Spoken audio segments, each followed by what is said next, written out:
This is the Seagate Expansion 10TB HDD hard drive. I've just got this thing, so I'm going to open it up and we'll have a quick look at it, give you my first impressions. But before we do that, I'll actually tell you the reasons I decided to get this thing. I've had to reevaluate my storage options. I do a lot of photography and videography and inevitably have huge amounts of data. Now, recently, one of my external hard drives actually failed, and doing some research on the topic, it turns out really HDD drives, obviously having moving parts, every time you sort of access them, the moving parts have to sort of fire up and wind down, and inevitably, unfortunately, I had one go down. Obviously, I'm hoping it can be recovered, but it's a bit of a tragedy. So my plan going forward is basically to have a monster, this thing here, this 10TB hard drive, which I'm going to use for sort of long-term backup and try not to use it, you know, access it infrequently, and for my sort of everyday use when I'm editing and stuff, have that stuff on an actual external SSD, solid state hard drive, which can obviously not having the moving parts, much more suited to regular access. So that is my reasons for getting this thing. Why this particular model, this particular brand? You can get these expansion drives in all sorts of sizes, up to 20 terabytes, I believe, possibly even higher, I'm not sure, but definitely up to 20 terabytes. So what you're going to need is obviously going to depend on your storage needs and your budget. Why Seagate? I've used Seagate for a number of years and I find them to be you know, a solid brand. I think it's really important with something like memory. You need to get a brand you can trust. You can't afford to be gambling your hard-earned data, because once it's gone, if you can't recover it, yeah, it can be fairly tragic. So that's the reason I've got this one. Let's open it and take a look. All right, so I'd already removed the packaging it was sent in, and I just cut the tape, but here we go. Carefully, obviously don't want to damage it before we've even used it. Slide it out of its box. There we go. So there is the hard drive itself, and then we've got the accessory box. I'm going to start by opening the accessory box. Okay, so let's take a look at this. Okay, lots of cables and leads. All right, so here we are. This is going to be the main cable.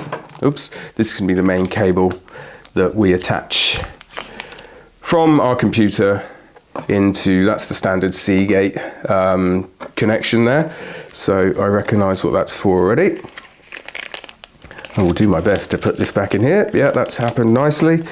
Okay, and then we've got, with various different adapters for power, this thing does require external power. Okay, so that's one thing you just need to be aware of. I don't consider that a major disadvantage, but it is important that you know that before you get this thing. All right, so that's all the accessories that come with it. All right, and to be honest, you don't expect a hard drive to be particularly complicated. Let's actually have a look at the item itself. Okay, manual there. All right, so it comes plastic wrapped, easy to open. It's kind of fairly standard Seagate kind of looking device if you've used any of their stuff before. Okay, so there it is. It's a pretty solid bit of kit. There we can see its connection port and its power connection as well. So there you go. That is it. I'm looking forward to getting this up and running and filling it with all my valuable data. Okay, so it's compatible with both PC and Mac, although some Mac users have reported some issues. It needs to be formatted before use, but even despite that, some Mac users have had issues running this thing. Is that a Seagate thing or is that a Mac thing? You tell me.